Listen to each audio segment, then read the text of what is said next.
Vedanta Swami Srila Prabhupada ki jai.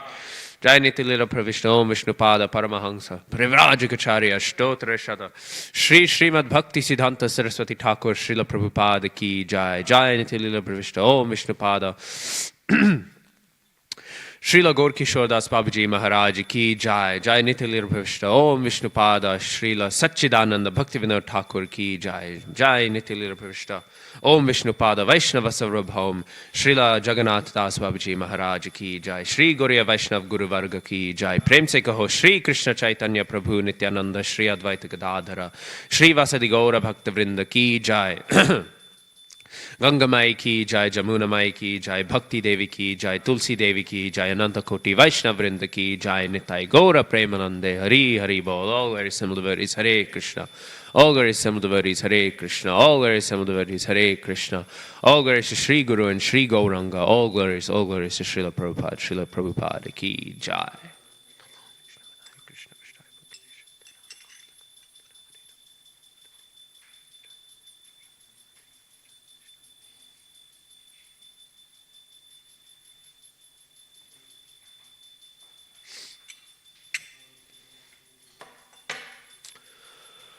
Om Namo Bhagavate Vasudevaya.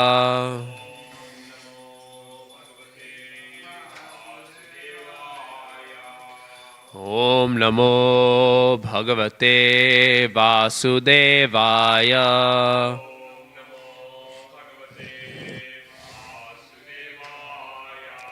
Om Namo Bhagavate Vasudevaya.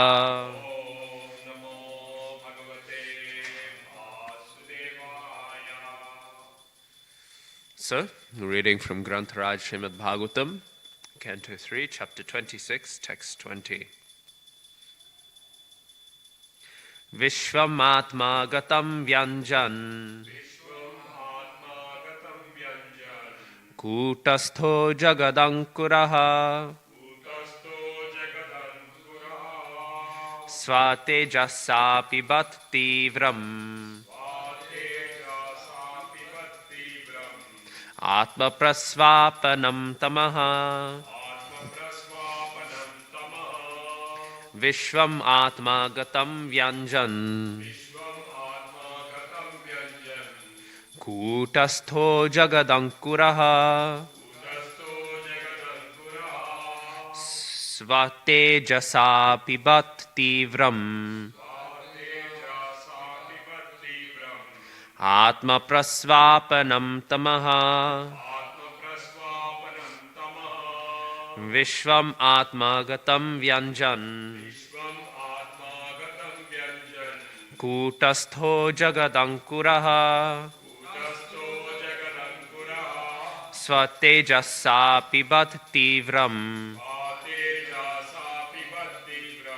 Atma prasvapanam tamaha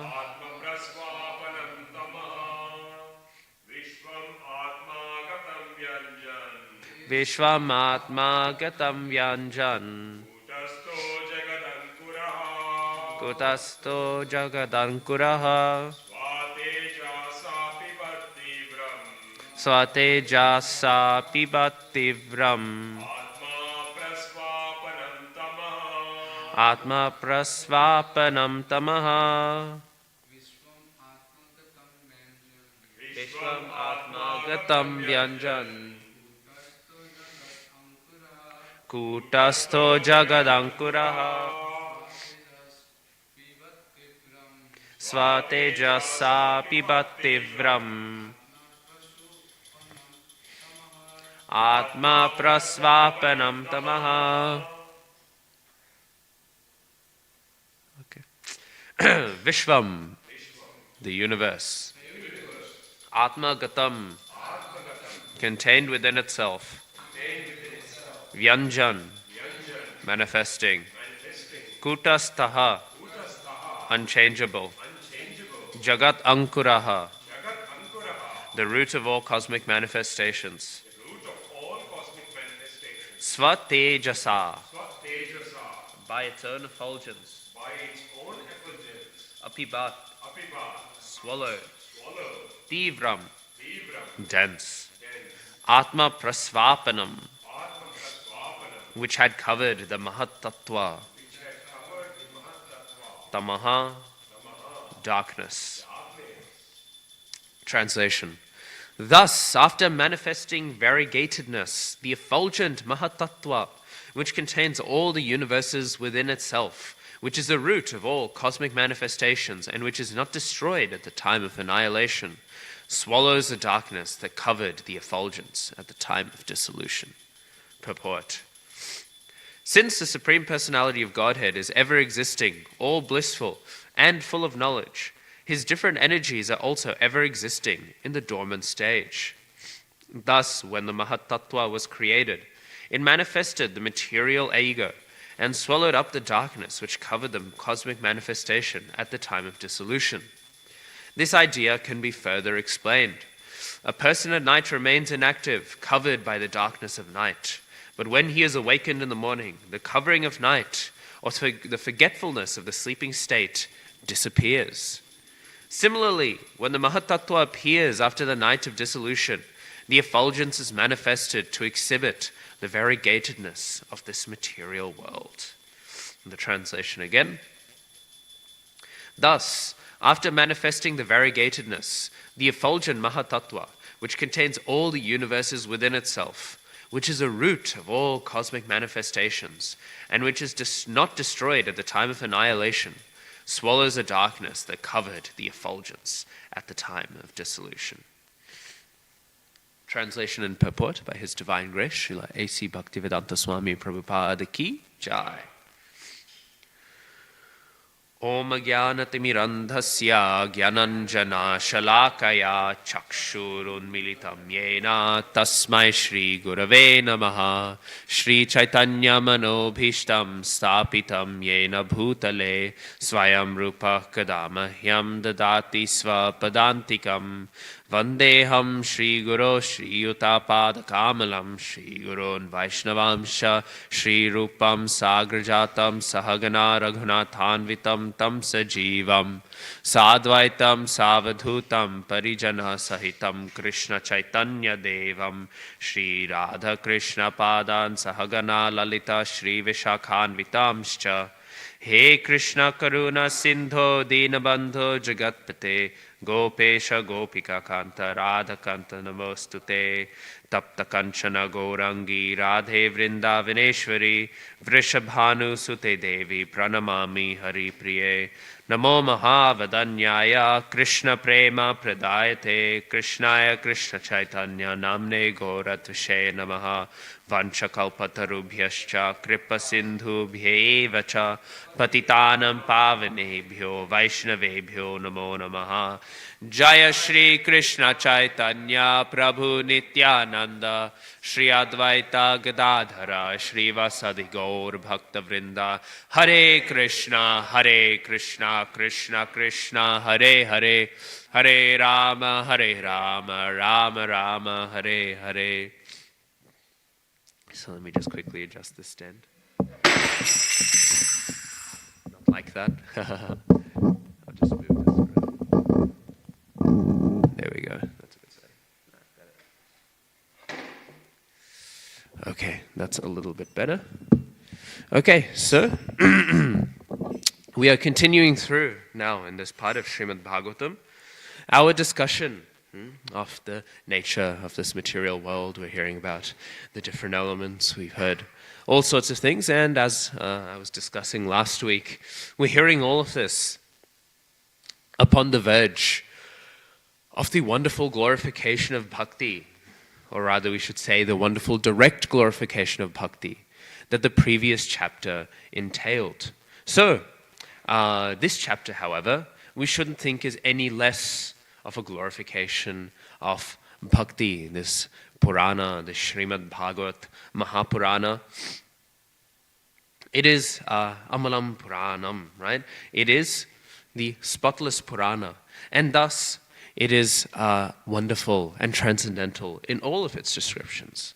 So, when we are reading this chapter, we should read it to understand that all of this knowledge is contextualizing and supplementing the proposal of bhakti being independent and supreme, bhakti being the ultimate thing, and Krishna being Swayam Bhagavan, the ultimate and supreme personality of Godhead. So here we are hearing about the manifested nature of the Mahatattva, which, as we know, is the primordial element of all existence. The Mahatattva is from which all other elements evolve in this material world. And what do we hear about it? Well, we hear about it being the root of all cosmic manifestations, and we hear about it not being destroyed at the time of annihilation. And of course we know this is true. The material nature is not, as some might say, temporary. We do speak about the temporary nature of this material world, but we do not mean that the material world itself is temporary. When we speak about the material world being temporary, we speak about the nature of the material world being temporary, right? My body is temporary. This stand is temporary, right? All of this is temporary. But the actual substance itself, the actual Shakti, that is eternal. And it has to be eternal. We know that Krishna is what? This world is Krishna Shakti, and what is Krishna then in relationship to the Shakti? He is, pardon? Eternal, yes, but he is also Shaktiman, right? So there are the Shaktis of the world, and then there's the Shaktiman, the holders of the Shakti, right? And so we have the energy and we have the energetic, and Krishna is the energetic. We have potential and we have the potent, which is again, of course, Krishna. So, if this energy belongs to Krishna, right? If this energy is Krishna's energy, right?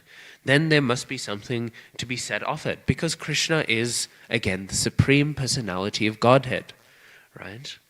And so, if we imply that this energy is not eternal, then we run into an issue for two reasons. One is that Krishna is having all energies, and if we say Krishna is having less energy at any point, then we're saying Krishna becomes less at some point. And how can we say Krishna is becoming less, right? This would be very, very confusing, and this is not the proper understanding we should have of Krishna. Krishna is not a personality who becomes less and less and less.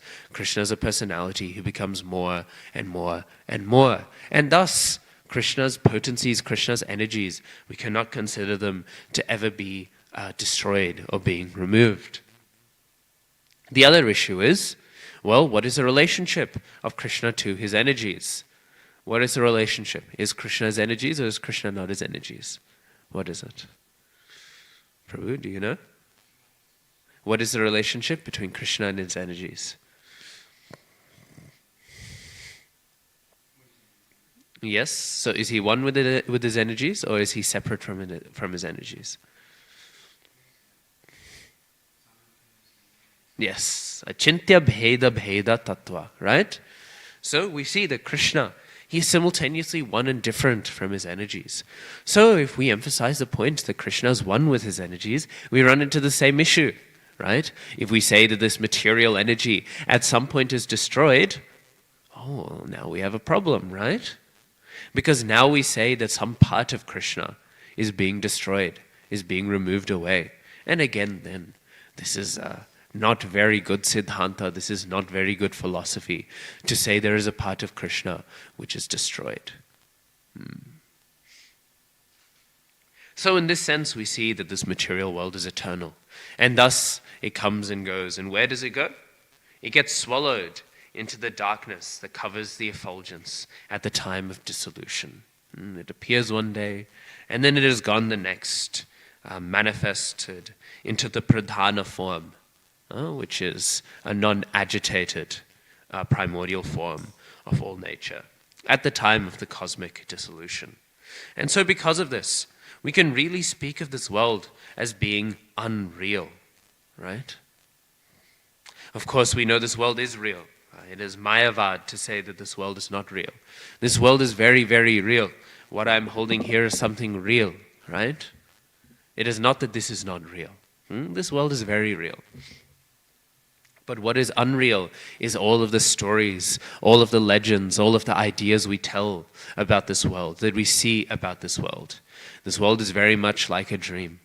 When we have a dream, what happens, right? We lie down, we sleep, we go to all sorts of places, right? We might wake up and we think we're a celebrity, we're famous, or we're running away from the government, or all sorts of things, right? And we dream these things, and these things are real. We should not think that dreams aren't real, right? Dreams are very real. They are a product of the mind, right? They are a product of subtle matter, right? And if they're a product of subtle matter, then they are real to a degree, right? We should not think that subtle matter isn't real, right? Our dreams are real. They're just not gross, right? They just happen on the subtle platform. But we know what happens when we wake up from a dream. Slowly and slowly we forget about it, right? We've all had this experience. You have a dream and you go to tell someone, oh, I had a dream last night. And they say, oh, what was it? And you say, oh, it was a very weird dream, very confusing dream. I'll never forget it. And they say, what was a dream? And then you go, and then you forget the dream, right? We've all had this experience. You go to explain the dream and then suddenly it's gone, right? This life-changing dream. This life-changing dream which is completely sticks with you, right? And you'll even find that even if you forget the dream, you have the weird emotions that stick with you, right? The sanskar is still carved somehow in your chitta, even if you're forgetting the dream, right? This is only just a shadow of what this material life is as well, right? This material life is much the same, right? We think, wow, what wonderful experiences I'm having. Wow, I will retain this forever. And then what happens? We die, we take new birth, and then we're a little baby, we're crying, and then we can think we have some sort of impressions, and we all have impressions, right? We're all afraid of different things, we all like different things, right? And all of these different things emerge. But what happens? Can we remember anything of the lives we've lived? No, not at all, right? So in the same way, all of our lives, all of them in this material world, they're not any more realer than the dreams are. And thus this material world can be described like a dream. Of course, the matter, the substance, which has created this world, which has created those dreams, it is very real, right? But the stories we tell with it, the nature of it, it is here today, and it is gone tomorrow. That's why last week I described Krishna in the Bhagavad Gita. He describes this world as the Ashvatha tree. And one way to understand the word Ashvatha is that it is here today and gone tomorrow. And we find in Srimad Bhagavatam, there is a description of this principle. There is a pastime that very much embodies this. And what was it? It is a pastime, well, it begins very, very early with Manu, right? And Manu, he has a son. And this son, his name is Sharyati. Sharyati is one of the sons of Manu, right? And he was a ruler who was very much absorbed in Vedic knowledge, right? He was very, very knowledgeable about it. In fact, he would give the instructions for the performance of the second day of the yajna, performed by the descendants of Angira. Now, here's some trivia. Angira, he is a disciple of who? This is in first canto Srimad Bhagavatam. Angira is a disciple of Srila Vyasadeva, right? And Angira, in fact, is one of the personalities who is given one of the sections of the Vedas. Does anyone know which section of the Vedas? If maybe our memory has been shooken up a bit, maybe a bell has been rung. Which section of the Vedas was given to Angira? Who can say? Does anyone know? No? The Atharva Veda was given to Angira. Interestingly enough, in the 9th canto, which we will get up to, maybe in a few years, we will reach the 9th canto, right? In the 9th canto of Srimad Bhagavatam, it's actually said that Vyasadeva indirectly rejected all of his disciples, including Angira and all of the rest, because he did not give them Srimad Bhagavatam. And actually, thus Shukdev Goswami, he is the true disciple of Vyasadeva, because he's the one who received the fullness of Vedic knowledge, which is, of course, the Srimad Bhagavatam. So, like this, we hear that Sharyati was very significant because he helped guide the descendants of Angira in the execution and performance of yajnik activities. Now, Sharyati had a beautiful daughter whose name was Sukanya, right? And Sukanya, she was considered to be so very beautiful. Her eyes were, well, they were like these beautiful lotuses, right? And so, one day he went with his beautiful daughter to the ashram of Chavan Muni.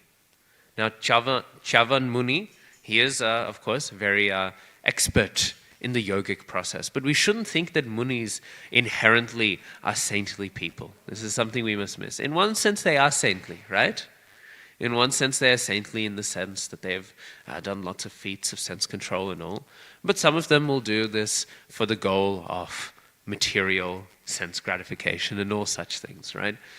We should not hear Muni and think here is a spiritualist in the full transcendental sense, right? Sometimes they are what we would consider a spiritualist in the mystical sense, right? They are mystically trying to get some siddhis or so on and so forth. But still, nevertheless, they are having some sort of power, some sort of potency. And so, while they were visiting the ashram of this Muni, right? Sukanya, she was collecting fruits from the trees. She was going around and she was collecting these fruits, right? And she saw within the hole of an earthworm two things which were glowing, right? These sort of glowing things in an earthworm hole, right? And seeing them, out of her ignorance, like a little innocent, simple child, she took a little thorn and she just wanted to see what are these glowing things, right? And seeing these glowing things, she pierced them with a thorn, right? And when she pierced them, right, she was just looking around. She was trying to investigate. And when she pierced into them, suddenly this blood began to ooze, right out of these glowing things. And instantly, at this point, at this very, very point, all of the soldiers of Sharyati, what happened? They were obstructed from passing urine and stool, right? Very, very weirdly. Suddenly their whole bodies were being clogged up. Actually, we can see this. In the Bhagavad Gita, it's described that one who is in the mode of goodness, all 9 gates of the body, they are very open, right? They're very open and they're illuminated. They are not obstructed in any negative way. So we can see, actually, that when there's an obstruction of passing stool or of passing urine or any of these things, this means that the mode of goodness somehow has been disrupted, right? We can take this conclusion from Bhagavad Gita. So, in this way, all of the soldiers, they're obstructed from passing urine and stool like this. So, one thing happened. As this happened, all the soldiers, they were very, very disrupted. And being very disrupted, Chavan Muni, he thought, well, something has happened, right? Something wrong has occurred, right? And so there was a general disturbance among the ashram. And everyone was thinking, well, what has happened now, right? We know, I still remember once I was staying in the ashram here, and there was somehow bed bugs had been brought into the ashram. This was maybe 2019, right? And so I remember all of us, there was a big disturbance, right? Because everyone was thinking, how did the bed bugs enter into the ashram? And so we were all going around and we were cleaning everything. I still remember we were purging everything. Everything that we could, we were washing with hot water like this. And so there was a complete ruckus, right? For a whole day. Everyone up in the ashram, right? Everyone was running around chaotically, looking, thinking, what has happened, right? And we were all concerned. We were thinking, have we gotten rid of every single source of bed bugs, right? Because all of us, we were opening. Every day we were covered our arms. I'm sure we've all had bed bugs before. They're not a very nice experience. So in this way, everyone in the ashram of Chavan Muni, they were all running around thinking, what has caused this issue? And so, being very afraid, Sukanya, the innocent little girl, she said to her father, I've done something very wrong. For out of ignorance, while I was investigating, I ignorantly pierced these 2 glowworms, right, with a thorn. After hearing this, Maharaj Sharyati, he was very, very afraid. He was very, very disturbed. He thought, what's happened? I've come here to the ashram of Chavan Muni in order to please him, right? And now we are hearing that we have instead caused violence. We have broken the peace of this ashram. And so Maharaj Sharyati, he thought the only way we can appease, we can atone for this, is if my daughter, she marries Chavan Muni. And so in this way, Chavan Muni marries this daughter, right? So this is an interesting pastime. But we need to understand this pastime, maybe not necessarily, but it'll lead in to our understanding of the lineage that we are describing. So then Chavan Muni, he is married. And so Chavan Muni, he was very irritable. And we find this, a lot of the rishis and munis who are very much absorbed in more material sort of endeavors, they tend to be highly irritable. We see this often, right? We can think of many munis, right? They turn up and they're very, very angry all of a sudden, or their meditation is broken very quickly. Again, we must remember the point, that only actually in devotional service, only actually in bhakti yoga, is there any meaningful, sustained meditation. Outside of bhakti yoga, there is no maintained meditation. Even if a muni receives the fullness of his goals, maybe he becomes Indra, maybe he becomes Brahma, maybe he merges into the Brahman effulgence. But with all of these things, eventually they will fall down again into the material world.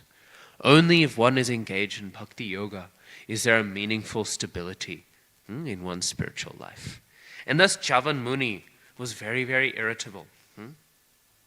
But it was known that since he was married to Sukanya, he was very, very pleased, right? He was very, very satisfied. She was in fact a very wonderful wife. And so in this way, she would please him continuously. We see married couples when they are the most happy. It's almost like the wife, the husband, they don't even need to tell each other, I'm feeling like this, I'm feeling like that. Almost like mind reading. The other one knows, this is what I need to do to keep the other one happy. And so this is what married life was like with Chavan Muni and Sukanya. Right? So in this way, they were married and they were having a very nice life. And like this, they kept on going. Until one day, the Ashwini Kumaras, we know the Ashwini Kumaras, they're very beautiful. They came and they visited Chavan Muni's ashram. They thought, we'll see what's happening here. And so, after offering the Kumaras his humble obeisances, Chavan Muni, he requested, please give me youthful life, right? Again, we see here, these are the goals of his mysticism. These are the goals of his practice, right? And so he told them, he said, you are the great physicians, right? We see today many celebrities are very much engaged. They want to have youthful life, right? We see they do all these plastic surgeries and everything, and they think, now I will look young forever, right? But if we see them, they actually look very hideous, right? I'm sure all of us have seen, you'll see when you sometimes go shopping, you'll see on all those tabloid magazines, when you go to the checkout, they have all the magazines about the celebrities, right? And you'll see on the cover sometimes the celebrities, and their lips are all puffed up big, and their cheeks, they're like floating in the sky, right? And actually they look very scary, they look very ugly. But they're thinking, this way I will cheat old age, right? This will not happen, right? But the Ashwini Kumaras, they are very, very, very masterful in medical arts, right? We know they are the demigods' physicians, if you will. And so they are very capable of allowing Chavana Muni to be very healthy, to be looking very young. And so he says, because they're a little bit hesitant, should we really do this for some random Muni, Why should we be encouraged to do this? And so he says, although you are ineligible to drink Soma Ras, we know the Soma Ras is some sort of substance that was drunk, right? They drink it a lot on the moon planet, right? Though you are ineligible to drink this Soma Ras, I will give it to you, right? I will perform a sacrifice and I will give you a whole pot of it, right? If you give me beauty and youth, because it is very attractive to young women, then I will give you the Soma Ras. So we see here again, this Muni is not what we would consider necessarily a transcendentalist, right? He is just going for material glory. But he says, I will give you the Soma Ras. And so the Ashwini Kumaras, they think, well, we are indeed not allowed to partake in the Soma Ras, right? So we will accept your proposal. And they told him, just dive into this lake, right? This lake right here will give you full youth. And so in this way, they grabbed Chavan Muni and they put him inside a lake. And what happened was his old, diseased, invalid skin, right? He had like loose skin, like you think of the most stereotypical old man, right? With his veins popping out and his skin hanging and completely like this, barely unable to move, white hair going out like a madman, right? This was how he looked. And so they placed him into the river. And when they pulled him out of the river, what happened? Suddenly, he very beautifully looked almost the exact same as the Ashwini Kumaras, right? So this is how much they restored his health. So like this, with his health restored, he was looking very nice, very beautiful, right? And so no one could even distinguish how beautiful he looked. He looked like the Ashwini Kumaras themselves. We know the demigods, they don't really age, right? We don't see the passage of time so much among the demigods, right? The demigods, they seem to look youthful for the entirety of their lives until the lives end, right? That's what they say. The most beautiful person on earth would look like a frog in the heavenly planets, right? They have immense beauty, right? And they keep that beauty up until the dissolution of this material world, and then they lose it. So anyways, what happens is this goes on for a while. Basically, the father, Maharaj Sharyati, he comes back and he sees Chavan Muni and he tells his daughter, "What's happened? My daughter, you were so chaste and now you've run off from your old ugly husband Chavan Muni and you are now married to someone else." And she smiles very nicely and she accepts the chastisement. And she says, "Actually, no. This is in fact my husband himself, Chavan, the son of Bhrigu. Simply he has been given a benediction by the Ashwini Kumaras." So the Ashwini Kumaras, then what happens is they drink the Somaras, and Indra, he becomes very upset because he thinks you are not meant to drink the Somaras, right? But what happens is Maharaj Indra, we can say, Maharaj of the demigods, what happens is he takes a thunderbolt, and he takes his thunderbolt in anger, and he thinks, I will punish Chavan Muni. And after I punish Chavan Muni, he will learn his lesson, right? He will learn his lesson. So he takes his thunderbolt. But Chavan Muni, he has so much mystical potency that as Indra lifted up his arm to cast the thunderbolt on Chavan Muni, what did he do? He simply cast a spell, and Indra was unable to throw the thunderbolt. His arm was caught stuck like this. And in this way, no punishment was given, and the Ashwini Kumaras, they happily drank the Somaras. After this, the demigods thought, okay, what is the damage? Even though they're normally not allowed, they've been allowed now. And so from then on, the Ashwini Kumaras, they began to drink the Somaras. So anyways, this Maharaj Sharyati, right? With this, he began to continue to expand his kingdom. And he had 3 sons. I've written the 3 sons' names down here. Uttana Barhi, Anartha, Bhurishena, right? And so Anartha had a son named Revata.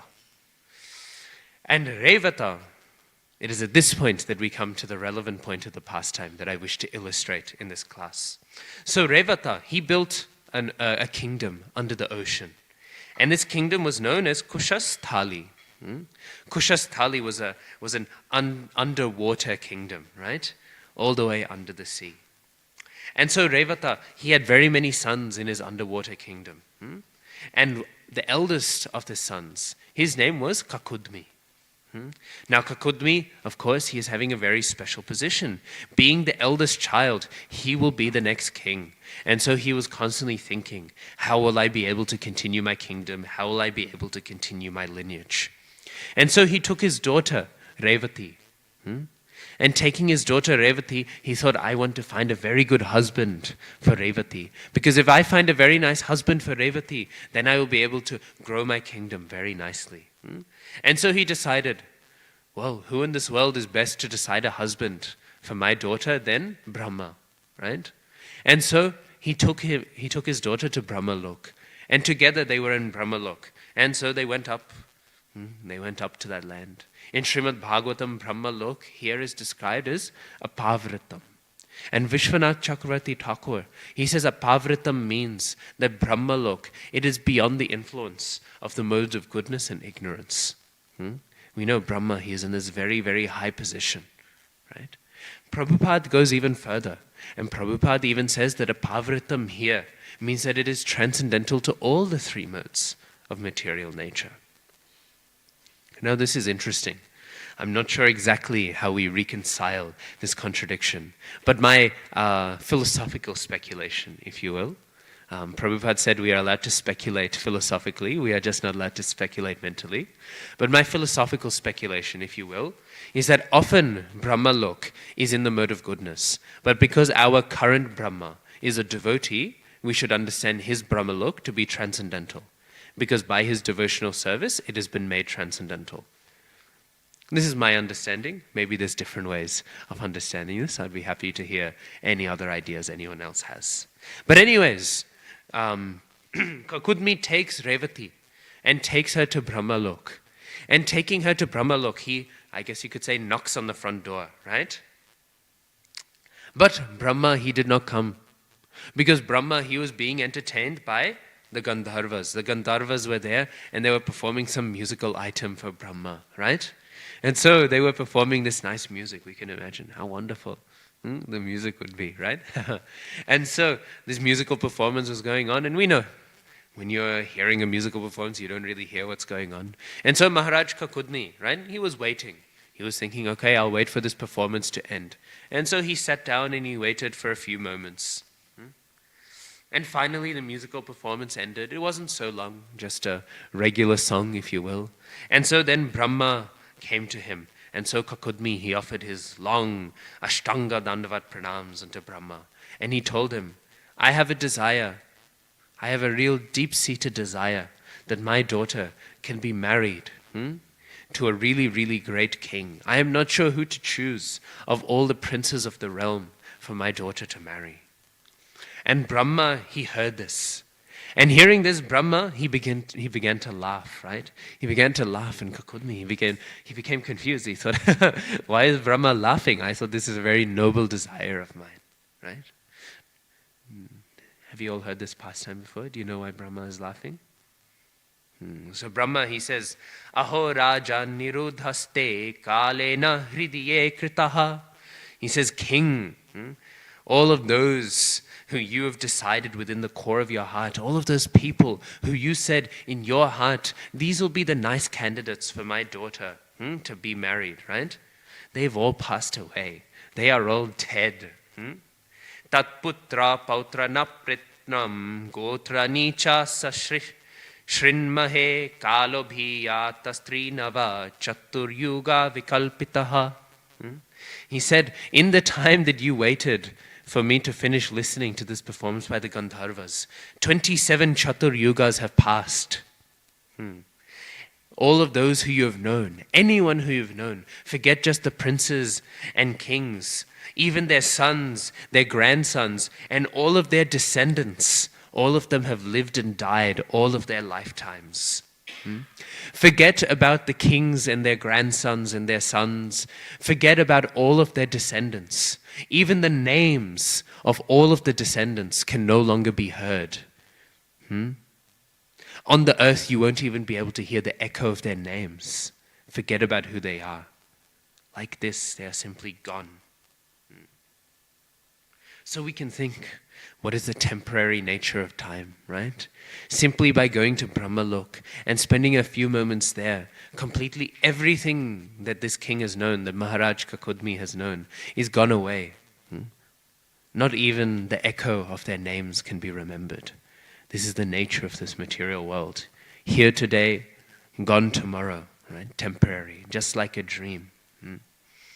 Of course then, Brahma, he says, so instead what you should do is you should go and you should give your daughter to Balaram. Because right now Balaram, he is manifesting his pastimes on earth, right? And Balaram, he is very, very qualified because he is none other than the Supreme Personality of Godhead. Anyone who hears and chants about Baladev is purified.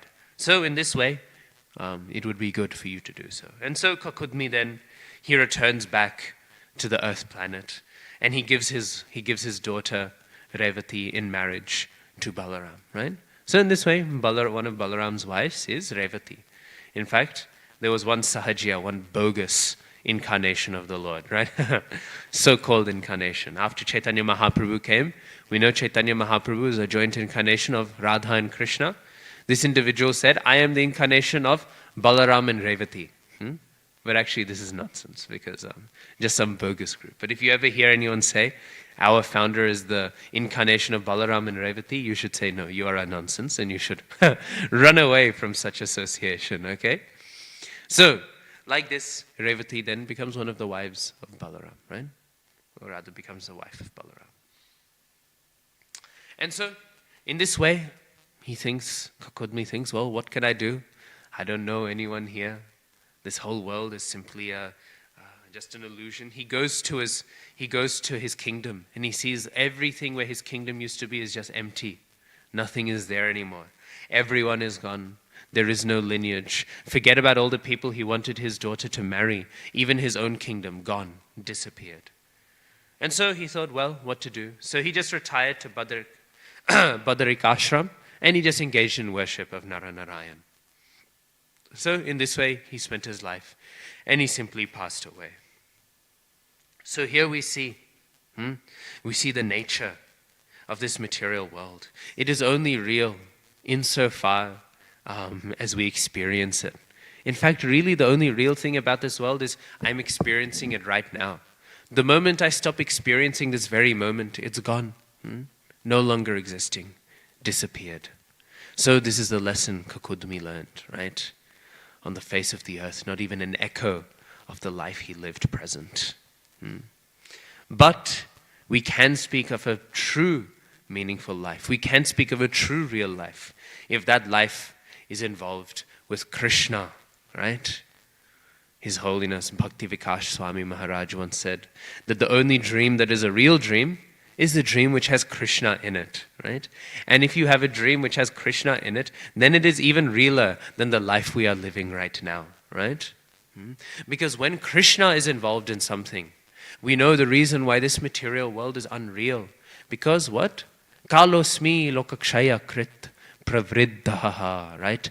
Time I am, the great destroyer of worlds, right? Krishna says this. And Krishna, he is destroying every moment. In the form of the time factor, every single moment is being destroyed and consumed by Krishna, right? But in the spiritual world, there is also time. But this time does not destroy every moment. It creates every moment. And this is why Krishna's pastimes are all infinitely happening. They are always infinitely happening around each other. So when we engage in Leela, when we engage in the pastimes of Krishna, then we are engaging in that which is eternal. Then we are engaging in that which is real, in that which is true. And so we should engage in that world. But it is not so cheap, it is not so easy. I use the example of having the dream where Krishna appears in it, right? And so many people, they'll say, oh, I had a dream of Krishna. Wow, transcendental dream. I saw Krishna in my dream. Wow, you know. I had darshan of the Supreme Personality of Godhead. But Srila Bhakti Siddhanta Saraswati Thakur, Prabhupada, he was once asked by one devotee.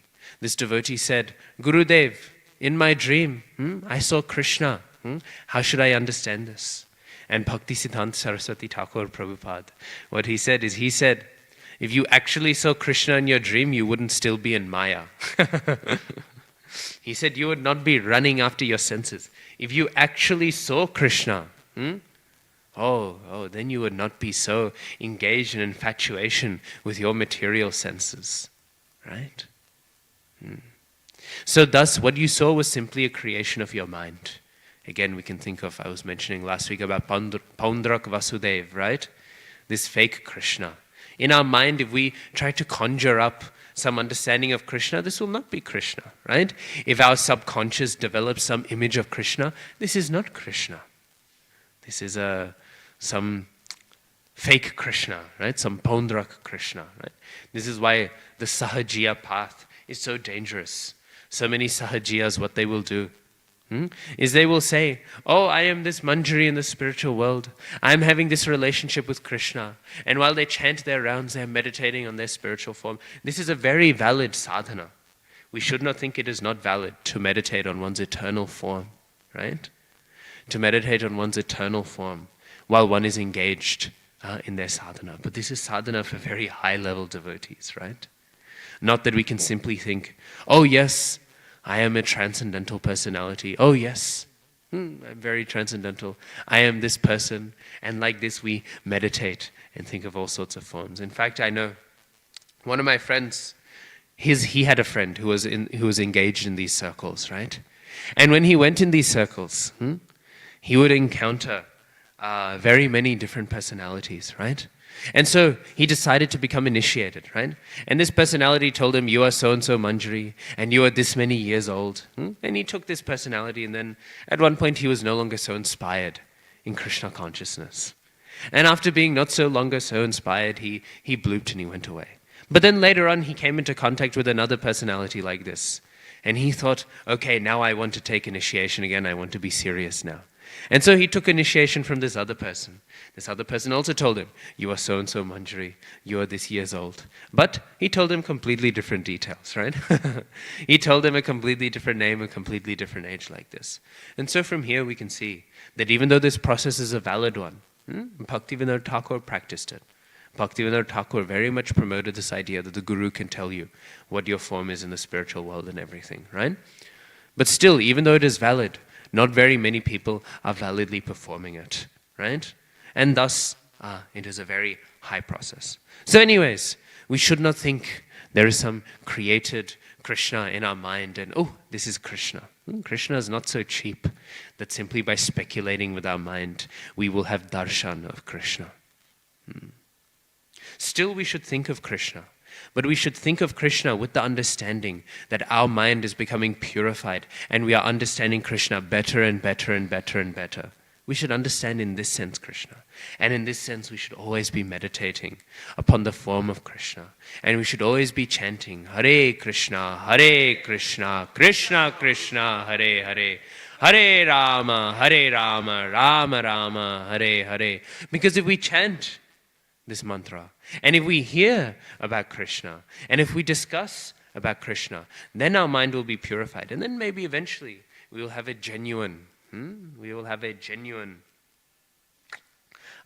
witnessing of Krishna in our mind. And Bhakti Siddhanta Saraswati Thakur Prabhupada, he appealed to that very famous text by Srila Rupa Goswami.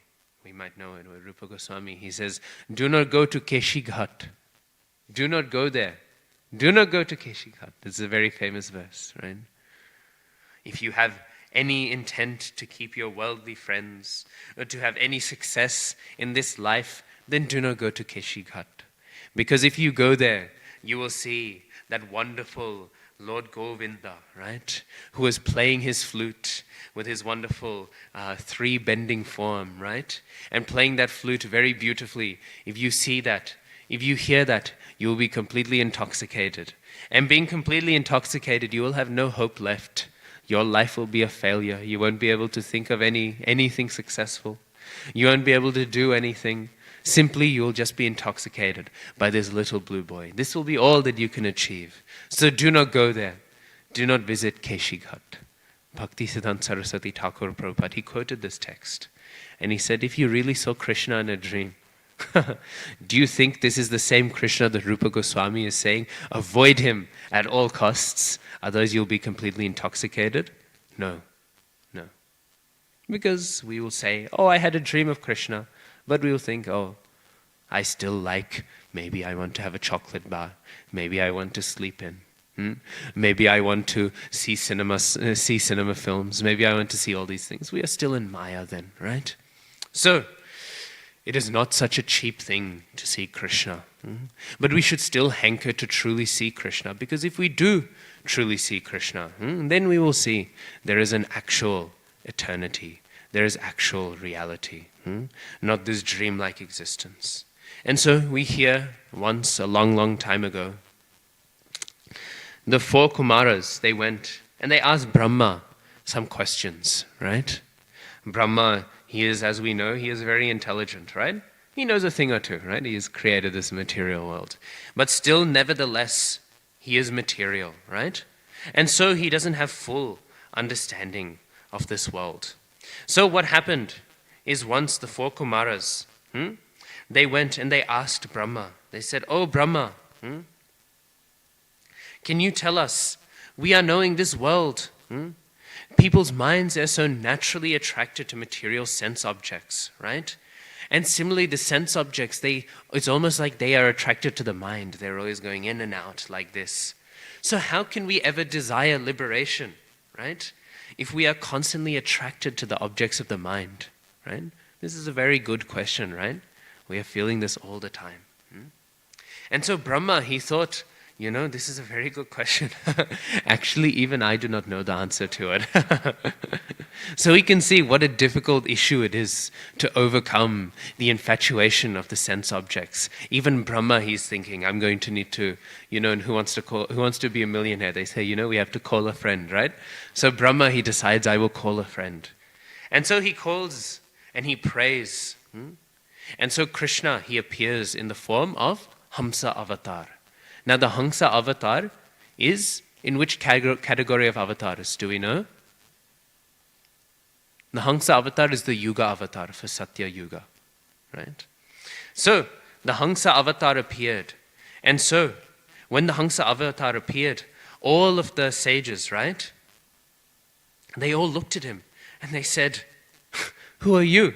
Because they're seeing this very unique form. We don't hear so often about the Hamsa avatar, the swan-like form of the Lord.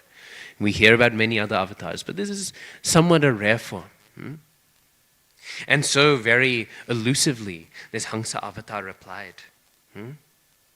And he said, "My dear Brahmins, if when asking me who I am, you believe that I am a jiva, and there is no ultimate difference between us," meaning Mayavad, since all souls are ultimately one with that individuality, then how is your question possible or appropriate? Right? If you ask me, "Who are you?" thinking that we are all the same, then that is a stupid question, because I am you and you are me. And then he says, if you are asking me, "Who are you?" thinking, "Who are you?" meaning some sort of material body, implying I am my material body, and even further implying that somebody's identity is their material body, then you have asked your question incorrectly, because instead you should say, "Who are you? Who are you? Who are you? Who are you? Who are you?" Because there are 5 elements that compose the material body. And you should ask for each one of those elements if you want to imply that I have a material body. So we see in this way, simply by correcting their question of "Who are you?" this Hamsa avatar very, very nicely begins to preach to them the correct understanding of this material world. And this is a very nice section. It's called the Hansa Gita. It's in the 11th canto of Srimad Bhagavatam. You can read in Uddhav Gita. So in this way, this Hamsa avatar, he slowly begins to educate them. And we don't have time to go through the whole thing. It's a whole chapter of the 11th canto. But very nicely in this way, the Hamsa avatar educates them and leads them through the nature of the sense objects and the senses. And at one point, what does he say? He says that we know that in this material world, there are 4 states of consciousness. There is this state we are in right now, the deepest sense of Maya, which is the waking mode, right? This waking mode is considered to be full engagement of the material body, in the sense of the gross body, and of the subtle body, and then, of course, also the soul is engaged, right? Because we know my body, it's seeing all of these things, and then it's going into my subtle body, and then my soul is experiencing them.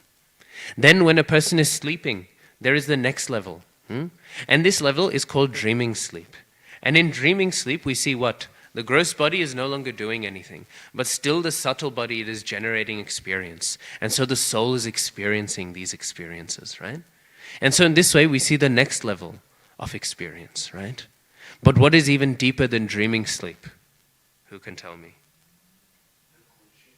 Unconscious, right? Dreamless sleep, right? And so dreamless sleep is even deeper. Why is dreamless sleep deeper? Because in dreamless sleep, there is not even the subtle body acting. The subtle body and the gross body are not acting. Simply, the soul is just experiencing, right? The soul is just experiencing blackness. And that's why deep sleep, it's like that. Now, some people, they say, oh, the soul also shuts down. Materialists will say this, right? Oh, there's no consciousness in deep sleep. But actually, this is nonsense. Because if we had no consciousness in deep sleep, we wouldn't know we had slept. Right? But still, we have some experience. We know we had deep sleep, right? It's not that somebody wakes up from deep sleep and thinks, oh, whoa, where am I, right? It's not like a flash like that. We have an experience. And so Jiva Goswami, he says, the fact that we can say, I have had deep sleep, shows that even in deep sleep, we are still conscious. It's called the logic of the rice being cooked. We know when we smell the cooking of rice, when we smell it, we know rice is being cooked, right? Because we know there's a symptom of it, even if we are not seeing it. But the only way we can know what that smell is like is if we've experienced it before, right? So in the same way, we have to connect these experiences together. We have to understand that to speak of an experience, we have to know the experience. So in this way, the soul is always active. And we see here, this deep sleep is what is experienced in a sense, right? Shushupti, right? This is what is experienced at the dissolution, right? Which is described here. The darkness which everything is pulled into. But there is something beyond this fourth stage. There is a fourth stage of consciousness beyond all of this. And this fourth stage of consciousness is to engage in devotional service of the Lord, right? Because then we are not engaging the gross body. We are not engaging the subtle body. All of them continue to be disengaged, but instead we are engaging spiritual senses. This is the highest level of consciousness. Actually, normally we think of it that I'm getting more unconscious, right? Oh, now I'm going to sleep. I'm a little bit unconscious. Now I'm in deep sleep. I am at the most I can get to unconsciousness. But actually it is the opposite. We are getting more and more conscious because we are getting more and more conscious of that which is real, right? And the most conscious position is to go blasting all the way past the neglect of the subtle body and the gross body, and to go into full embraceal of the spiritual body. This is full consciousness. This is why the Mayavadi, we can consider, or rather not the Mayavadi, rather I should say the Brahmavadi, right? This is why the Brahmavadi, they are being spiritual. They are on the path of consciousness, even though they want to go into this state of existence where it is like a very deep sleep almost, right? Even though they want to go into this state, we consider them spiritual because they are going beyond this, beyond this, beyond this. But we wish to go beyond that as well. And we wish to engage in that which is truly real, which is the spiritual domain, where we have bodies that are Satchidananda, and in which we are engaged in all sorts of loving exchanges with the Supreme Personality of Godhead, whose pastimes are not like this material world, which are here today and gone tomorrow. Okay, on that note, I will end. Grantaraj Srimad Bhagavatam Ki Jai. Okay, Prabhu, you had a question? Yes. Just referring to the first few lines of the Bhagavatam. Yeah. Prabhupada mentions that the creation of Mahatattva takes place. I was just wondering if the Lord, and again it's mentioned earlier in the purport, if the Lord and his energies are ever existing,